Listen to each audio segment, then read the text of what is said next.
안녕하세요. 오랫동안 건강하게 연대하는 사람들, 사냥개의 기백으로 용맹하게 연대하는 사람들, 하운즈투스의 김승희입니다. 오늘은 당신이 놓친 그 애니, 놓치며 후회하는 그 애니, 그 중에서도 중요한 메시지를 애니메이션을 통해 표현하는 걸작, 명작 두 작품을 소개하려 합니다. 참고로 오늘 소개하는 작품들은 모두 유튜브에서 보실 수 있습니다.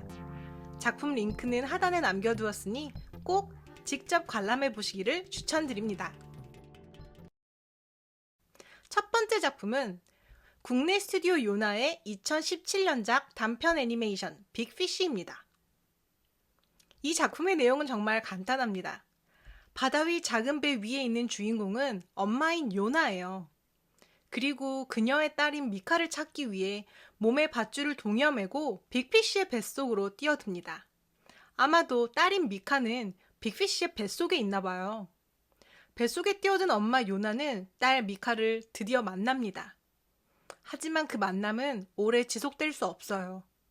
엄마도 딸과 함께 뱃속에 남던지 아니면 딸을 데리고 나가던지 해야 합니다. 이 작품의 엔딩은 어떻게 되었을까요? 엔딩은 꼭 작품을 직접 관람하시고 확인해보세요. 링크는 하단에 있습니다. 하운즈투스 조태꾸알! 보신 분들 중에 눈치채신 분이 계실 수도 있을 것 같은데요. 이 작품은 사실 세월호를 추모하기 위해 만들어진 애니메이션입니다. 이 작품이 온라인에 무료로 공개되었을 때 여러 가지 점에서 놀랍기도 하고 감사한 마음도 교차했어요. 많이들 아시겠지만 세월호 추모를 위해 다큐멘터리와 실사 영화는 많이 나왔습니다. 모든 장르가 품이 많이 들지만 애니메이션은 그 중에서도 품이 정말 많이 든다고 말할 수 있거든요. 특히 애니메이션은 괜히 애니메이션 뒤에 장인정신이라는 말이 붙는 게 아니에요. 또 그만큼 제작 기간이 다른 장르에 비해서 2배 이상 듭니다. 그래서 애니메이션이 어떤 시대적, 사회적 이슈와 시기를 딱 맞추어서 만들어내기란 사실 쉽지 않아요. 그게 거의 불가능이라서 유튜브 숏폼이 아닌 이상 웬만해서는 시도하지 않고 시도하더라도 시간이 없어서 퀄리티가 보장되기 상당히 어렵습니다. 그런데 만약에 어떤 작품이 시대적인 이슈를 가지고 있는데, 아니죠, 시대가 아니라 시기적인 이슈를 가지고 있는데 퀄리티가 짧은 시간 내에 보장됐다? 그거는 제작 인력이 갈려 나갔다는 뜻입니다. 사실 절대 웃으면 안 되는 이슈죠. 애니메이션 하나가, 특히 단편 애니메이션 하나가 보통 1년에서 2년 정도 제작 기간이 걸립니다.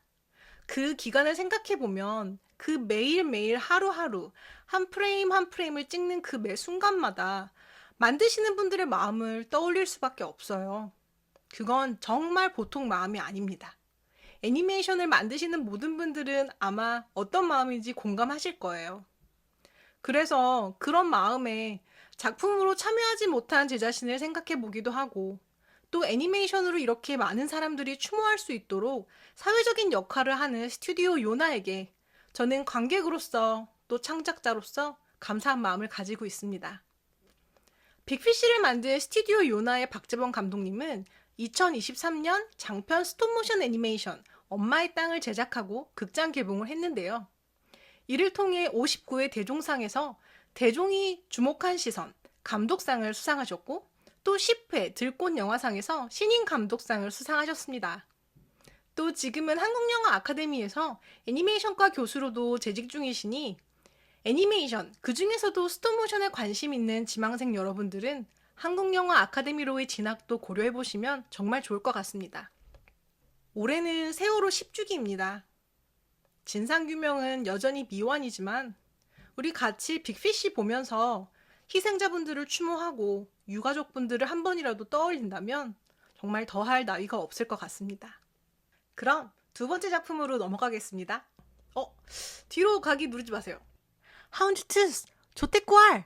두 번째 작품은 장승욱 감독님의 2021년 작품 바다 위의 별입니다. 이 이야기도 빅피쉬처럼 간단한 스토리라인을 가지고 있는데요. 거기에 그것을 크게 뒤엎는 반전이 있는 작품입니다. 이야기는 간단하게 이래요. 한 집에 엄마와 아이 둘이 같이 살고 있는데 그 집에 갑자기 물이 차오르기 시작해요.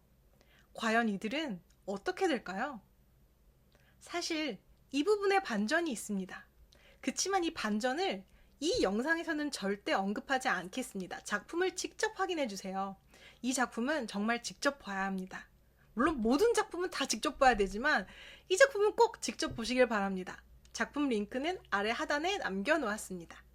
그러니 꼭 직접 관람하시고 작품의 반전과 엔딩을 꼭 확인해 주세요.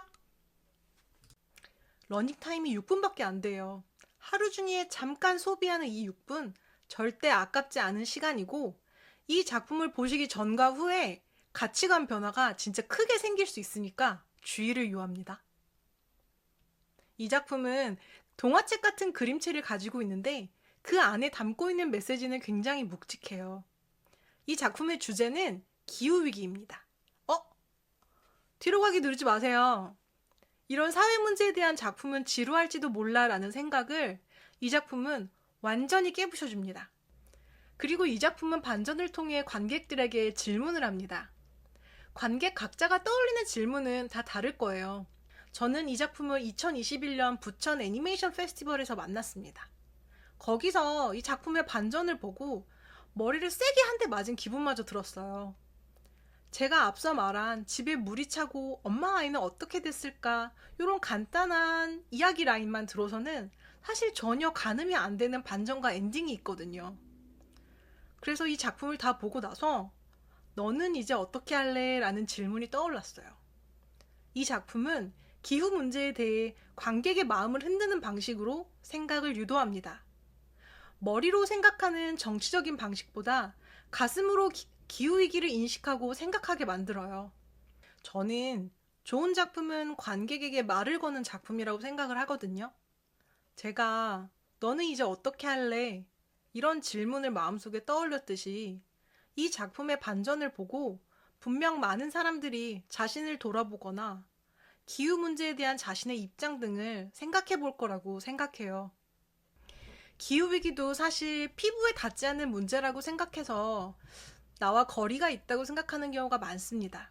하지만 개개인의 행동과 생각이 모여서 이런 전 지구적 문제가 조금씩 해결되어 갈 수 있다고 생각하는데 장승욱 감독님의 바다 위의 별은 애니메이션이라는 매체를 통해 이러한 사회적인 역할을 해내는 작품이라고 생각이 들었어요. 그러니까 꼭 직접 관람하시고 반전과 엔딩을 확인해주세요.